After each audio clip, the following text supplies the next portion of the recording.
Perfection, donc c'est parti. Avant de commencer cette vidéo, je vais juste faire 2 petits mots de vocabulaire. Ici, c'est la tête du sourcil et ici, c'est la queue du sourcil pour pas que vous soyez perdus. Pour les maquiller à la perfection, en fait, il faut que la ligne corresponde parfaitement à votre symétrie du visage. Et pour cela, donc, on part sur une base neutre. Donc moi, mes sourcils, là, ils sont pas maquillés, je les brosse un tout petit peu. On va voir ce que j'ai besoin de diminuer ou rajouter. Donc on prend un petit crayon, peu importe, un goupillon, ce que vous voulez, ça fonctionne même avec un stylo de cours. Vous prenez le coin de votre bouche, le coin de votre nez, le coin de votre œil, et là on voit que ma tête de sourcil arrive pile poil. Si en faisant comme ça, il vous en manque, il va falloir en rajouter. Ou si vous en avez trop, soit vous épilez si vous le pouvez, ou comme moi j'épile pas mes sourcils, je peux pas, et ben ça peut se cacher avec du correcteur. Donc la méthode que je suis en train de vous montrer, ça fonctionne si vous avez envie d'épiler vos sourcils, comme ça vous savez exactement ce qu'il faut retirer ou non, et ne pas se louper. Et ensuite, pour voir ce qui manque au niveau de la queue de sourcil, je prends au coin de la bouche toujours, le coin de l'œil, et là on voit aussi que ça arrive parfaitement. Donc j'ai rien besoin de rajouter, ni de diminuer, franchement c'est parfait. On va faire de l'autre côté de mon sourcil, donc on fait la même chose, là on voit que c'est parfait. Et ici, ouais, on voit que c'est parfait aussi.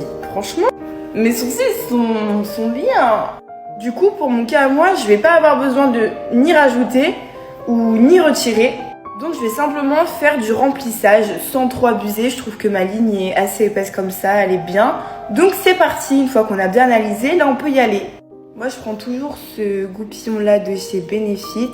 Il y a une pince à épiler au bout, je m'en sers pas, mais ceux qui me l'avont envoyé. Franchement, les poils épais comme ça, c'est trop bien. Pour les sourcils, du coup, je prends soit leur pommade, soit leur crayon. Et là, je prends de la pommade avec un petit pinceau biseauté qui est assez fin, exprès pour les sourcils. Et en fait, l'art du maquillage du sourcil, vraiment, il faut prendre son temps pour faire ses sourcils. Et moi, en fait, je vous conseille d'y aller vraiment par petits à-coups. Petits à-coups. Et ensuite, le secret, ça va être l'estompage avec le goupillon. Moi, après, j'avoue que j'ai de la chance, j'ai les sourcils qui sont assez fournis à la base. Mais quand vous avez les sourcils assez clairsemés, faut y aller aussi parcimonie, même si ça peut prendre plus de temps.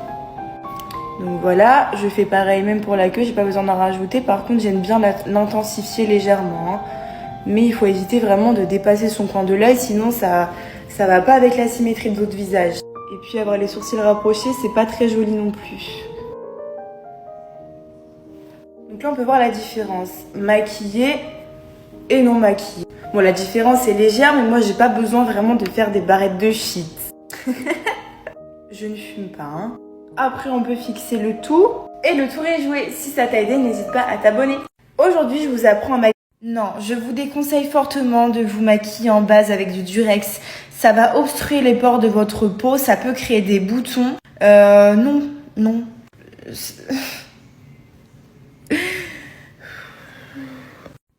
Oh là là! Mon chouchou! Mon chouchou! Aïe! J'ai des sentiments envers toi. Comme tous les dimanches, c'est parti pour faire un petit soin à Malik. En premier, je lui nettoie le visage avec un baume nettoyant, c'est une texture super agréable. Il va permettre de bien libérer les impuretés des pores et préparer la peau à recevoir les autres soins.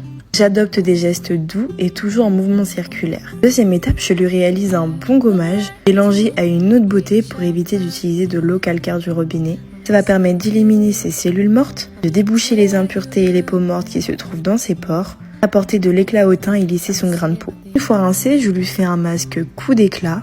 Il va aider à la régénération de ses cellules, diminuer l'apparence des taches et apporter beaucoup d'éclat au teint.